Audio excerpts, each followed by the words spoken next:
I have a motion, I have a second. Any further discussion? All in favor of the motion say aye. Aye. All opposed, same sign. Motion carries. Item G, Resolution 2023-90, a resolution of the City Council of the City of Williston, Florida, approving a proposed replat for Central Park replat of part of Block 3, parcel number 04769000000, and parcel number 04776000000. This is also quasi-judicial proceeding. So I will ask anyone if they have had ex parte communication with anyone regarding this project. No. Hearing none, I will ask anyone who plans to speak to this to please stand and be sworn in by the clerk. Do you swear or affirm that the testimony you're about to give tonight is the truth, the whole truth, and nothing but the truth? Thank you. Thank you. And I'm sorry. Again, exhibits, diagrams, photographs, or any other physical evidence that you use in your testimony tonight should be given to the clerk, who will maintain them for 30 days in case of appeal. Staff, please make opening statement. This is a replat. It was called Central Park Plat, but we're going to replat Block 3. The property is located at 329 Northeast 2nd Street and 214 Northeast 3rd Avenue. There's two properties. Montserrat Rubio Group is the owner, and Steve McMillan Surveying is the agent. Currently, Lot 1, the north lot, consists of 0.18 acres and is a non-conforming lot. Lot 2, the south lot, consists of 0.3 acres. This replat proposes a property line change to ensure Lot 1 is conforming lot of 0.2, and Lot 2 will be reduced a little bit to 0.284.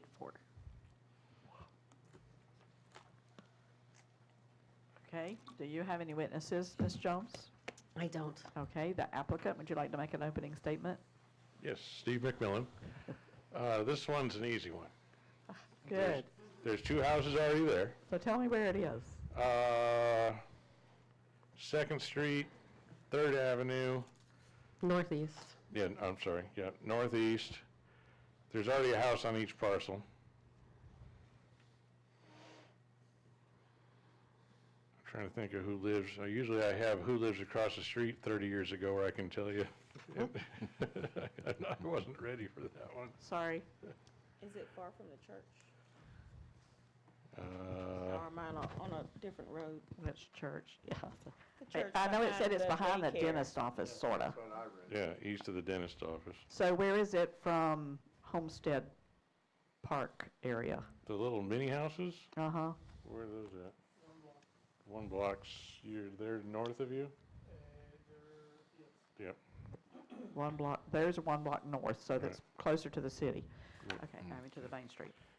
Okay, What we've got is, this was originally platted probably in the, 50s, 40s. So the houses were built in 40s, so it had to be before then. wow.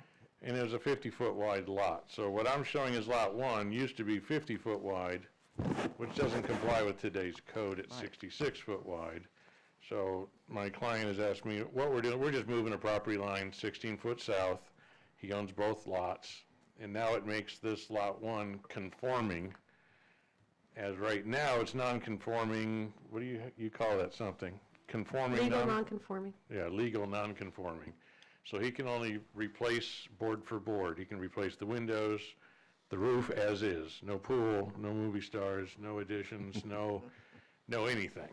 But if he sells it, remodels, sells it, whatever he's doing, he doesn't want to sell it with that tag, so he's trying to do it the right way, Yep. replat, and now it'll be a legal lot of record where he or whoever can do anything they want to it, properly with permits.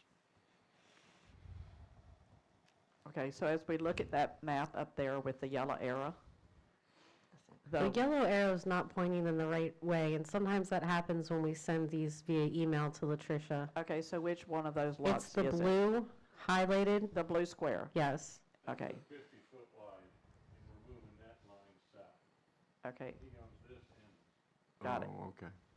So the two lots are right next to each other, it's just moving south, Okay. that helps. 16-foot south. make it 66 foot wide. Okay. Then it'll comply with the zoning and everything's groovy. Got it. Okay, so do you have any witnesses yourself? No? All right, we have testimony from the public. Anybody who would like to make comment?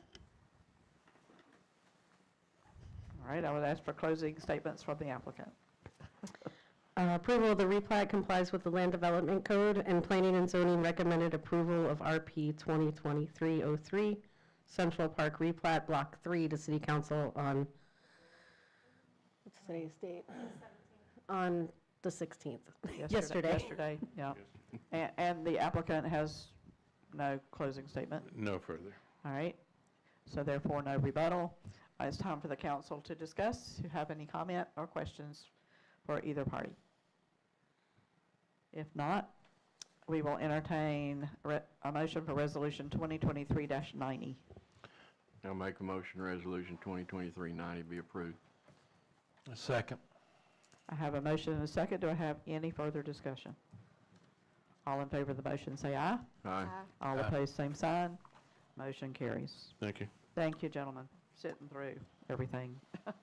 All right, item H, Resolution 2023-91, a resolution of the City Council of the City of Williston, Florida, approving the Passero Associates Supplemental Agreement 2326 regarding the box hangar design project, authorizing appropriate parties to sign any documents required to execute same on behalf of the City of Williston and providing an effective date.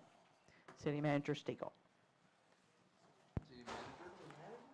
I think you meant airport manager. Airport but manager. That's all right. Oh, yeah, man, see, I just promoted you. good. Did you see I'll stay that? where I'm at. I'm I'm sorry. absolutely fine out there. After tonight, I'm all in. Yeah. I'm losing it. That's all right. I'm ready to go home. Thank you. Yes, ma'am. So this project is, or this particular resolution is for the work order for Passero to help us with the design for this hangar project. Initially, this was supposed to be a T-hangar project, but when the bids came in for the terminal, we had to, borrow a little bit of money out of this. So what we did was, kind of looked at it and said, how can we still make this a viable project and still make some revenue off of it without just giving this money back to FDOT? So what we came up with was to continue down the T-hangar row and put a smaller standalone hangar, very similar like you see in the picture at the end of the building on the far right. You can see there's, one larger looking hangar. That's currently where Sky Chiefs Aviation keeps their airplanes. It's part of that T-hangar assembly, so the intent for this hangar is to do a very similar thing. Put a larger box hangar with the intent of adding onto it, and finishing it out as a T-hangar later on.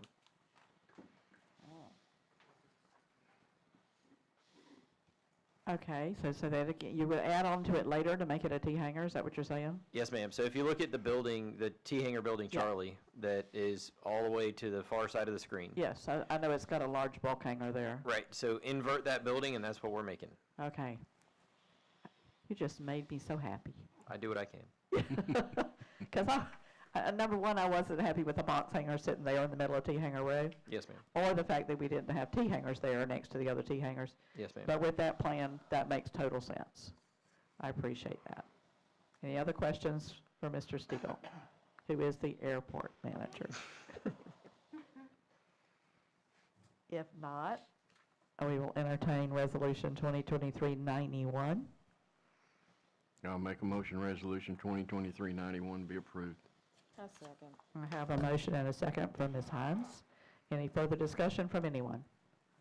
All in favor of the motion say aye. Aye. All opposed, same sign. Motion carries.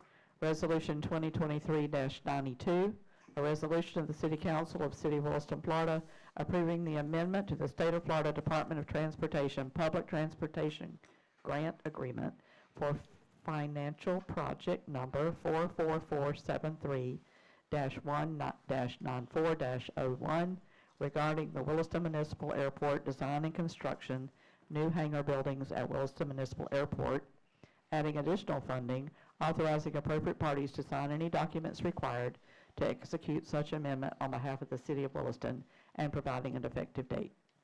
Mr. Stiegel. Yes, ma'am. So a little bit of a cart before the horse situation on these two resolutions, but it's fine. This particular resolution is the grant itself for the box hangar that we just talked about for the pass road work order. So this is a 100% FDOT grant. There's no FAA buy-in because it's a hangar, and the FAA doesn't give money for hangars. So 100% FDOT. Okay, any questions for Mr. Stiegel? I'd entertain a motion for Resolution 2023-92. I'll make a motion Resolution 2023-92 be approved. Do I have a second? Second. I have a motion and a second. Any further discussion from anyone? All in favor of the motion say aye. Aye. All opposed, same sign. Motion carries. Thank you, ma'am. Item J, Resolution 2023-93, a resolution of the City Council of the City of Williston, Florida, approving the facility use indemnity agreement for use of Williston Community Animal Rescue by Williston Animal Group, authorizing the City Council President to execute such agreement attached as Exhibit A and providing an effective date. City Manager Brevard. Thank you, Madam President. So as you know, in the past, y'all have requested us to put together some sort of type of memorandum of understanding or agreement between us and Williston Animal Group and how we can share the wonderful facility that we have out at the airport when there are certain times of need that they need. So this actual agreement that we would have with them would outline the requirements and the conditions of that as we partner with them and allow them to utilize our facility and how they can utilize it. As you also know, attached to this is also a waiver form that if the volunteers that work for WAG that come out to take care of their dogs and their animals would be required to sign this and agree to this before they can operate within our facility. So as you all know, there's a great need for housing animals within the community.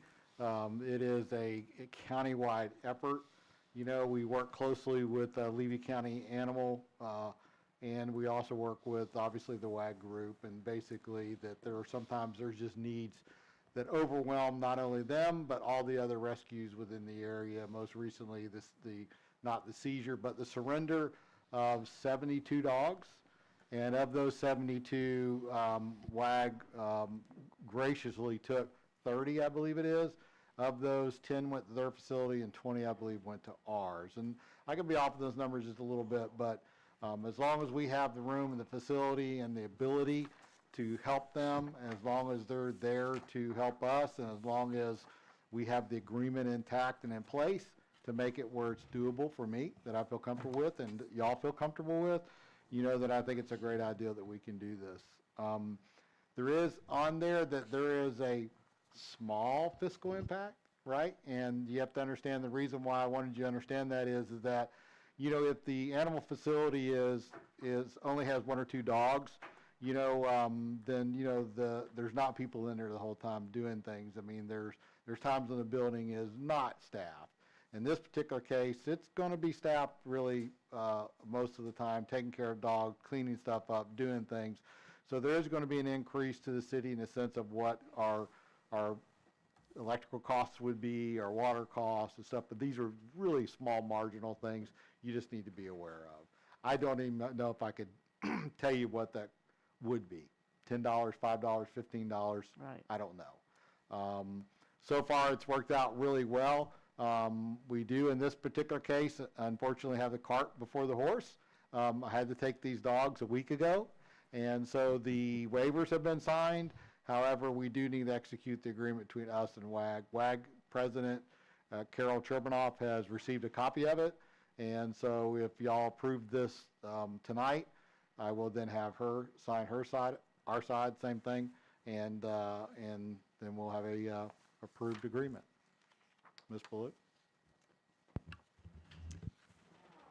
So this is an agreement that I drew up from other indemnity agreements we've done in the city, as well as, you know, a couple other pieces. It's sort of a hybrid between a lease, a facility use. It sort of crosses into a couple of different areas, so it's not an agreement that you see all the time. And it's got a couple of provisions that are specific to animal care and animal rescue and those kinds of things. The only thing that I will mention is that there was a recommendation by staff, which did not make it into here, but I just wanted to let you know so that you could consider it if you chose, that we place a provision in here regarding the immunization of animals prior to WAG placing them in the facility. Your shelter does only have one isolation room or kennel to allow for the isolation of a potentially sick animal. So that's obviously not something that you have to place into the agreement, but it was a recommendation by staff that I did want to make sure that you all were aware of. If you want us to put something in regarding that, just let me know what that is. Otherwise, the agreement is ready for your approval. Okay. I, for one, would like to thank you for doing it as quick as you did. That you and the city manager Brevard jumped on it and got it done almost overnight because of the need of the puppies, the dogs that were coming. They're not all puppies, but y'all just jumped right on that because you saw the need as much as we did. And I know you, like I said, stopped doing what you were doing and did this for us. All right, so anybody have consideration of the recommendation from staff? It makes sense. I don't know that it's always possible. In this particular case, especially this type of case. If you'd like to speak to it, please do. We were just hoping that, obviously it didn't occur in this case. These dogs didn't even go through the county. They went right into WAG's cars. Right. But if we're going to open this up with them until March or even longer, we would like it to be common practice that they had the dogs at least tested for parvo and distemper and hopefully immunized. It's not always going to work, so I don't know if there's some wording that we can put in there. We just don't want to contaminate our whole shelter with parvo, because then it will pretty much be a done deal. I know that's one thing that City Manager Brevard and I did discover as we were talking. We knew these because WAG called and said we have an opportunity to take these dogs, and one of the first questions we asked was, have they been vetted? Do we know if they're any sick? And we knew that they were neglected and possibly abused. I don't know that they were abused, but I know they were neglected. But of course, they did not go through Levy County, as you've said, and we found that out when we made that call, and knew that we were going to be taking, if we allowed them to come, that it would be something that could be possibly unexpected. So I don't know. That's why I say I don't know if it's always possible, but yes, it would be great if we could. In this case, it wasn't. In a because routine case, it would be better to have them vetted first. They couldn't have put 22 dogs in our quarantine. Right. And we understand that. And they do have ways of decontaminating. It's just, we tried to manage and work with them and ask them just to keep the dogs out of the grass for a couple days until they were sure they looked okay. And they did that, because that's really the hardest place to get rid of these diseases is the grass and the dirt. On the concrete, it can be done. Right. The only problem is with parvo, if you get it, then all your dogs have to be vaccinated for parvo before they even come through the door, or you're going to spread it. So we're trying to keep it out of our brand-new shelter. So is it something that we could have available as a shelter to do ourselves? I mean, No. I don't know anything about that, so, I don't have the staff that is trained to give shots okay. or to test for parvo. I just have a kennel tech. All right. So, I don't know. We can certainly put in the agreement that unless there are emergency circumstances like existed in this case, the routine practice should be that the animals are either vaccinated or have a clean test before they're brought into the facility. That's something that we can put in there. I agree. Would you consider if reasonably possible? It's up to you all, but I think that would be perfectly appropriate. Yeah. I think it would be, only be good management practice to do that. So if y'all want to add that, that would be great. I will add that in and send it over to Latricia, if you all approve it, other than that. Yep. Any further discussion? Okay, so I would entertain a motion for the resolution 2023-93 as revised. I'll make a motion resolution 2023-93 be approved as amended. I'll second. Have a motion and second. Any further discussion? All in favor say aye. Aye. All opposed, same sign. Motion carries. We're to item number 8, public participation. I don't see anyone at this time. I'm asking Mr. Mills to check online. Anyone on the Ring Central meeting wish to participate? Unmute your mic, speak up now. Nothing heard. Thank you very much. Last round of announcements. Anybody have announcements that they would like to make? Mr. Mayor.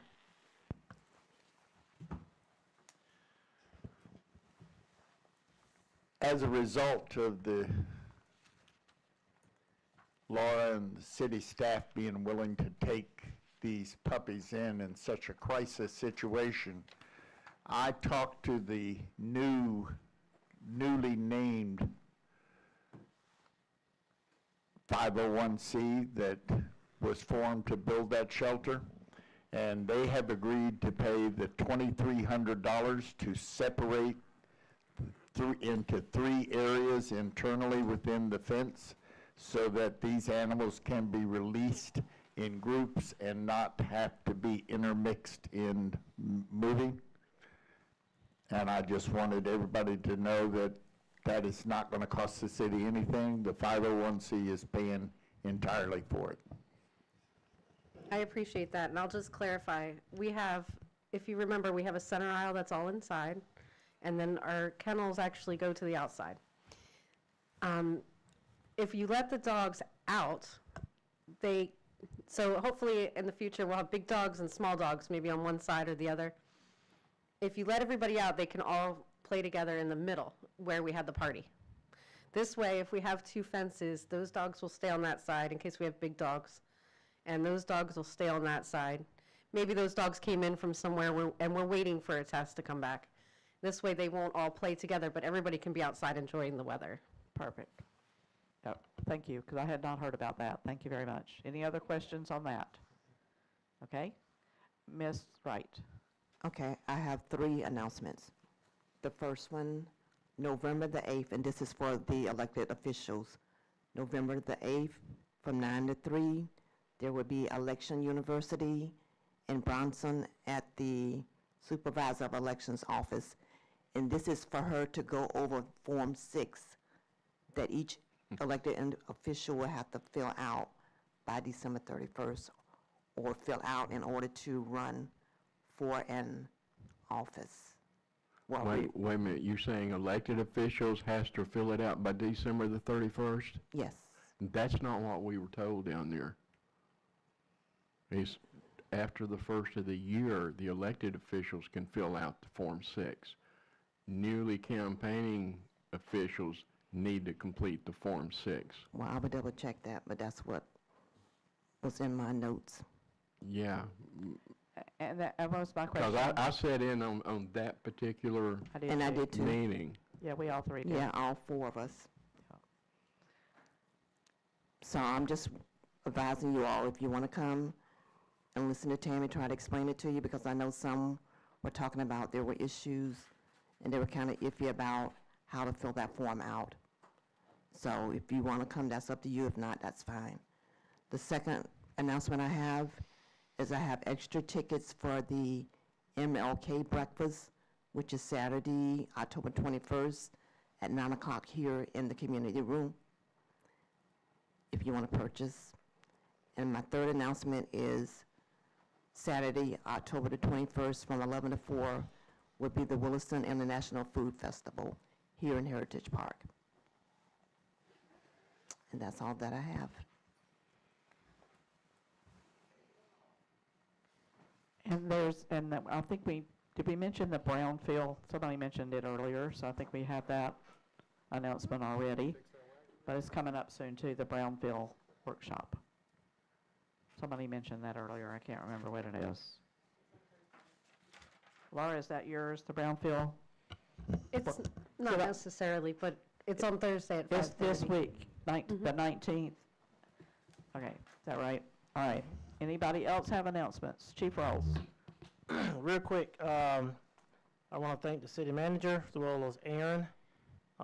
As of Friday, we have installed 2 in-car computers in our patrol vehicles.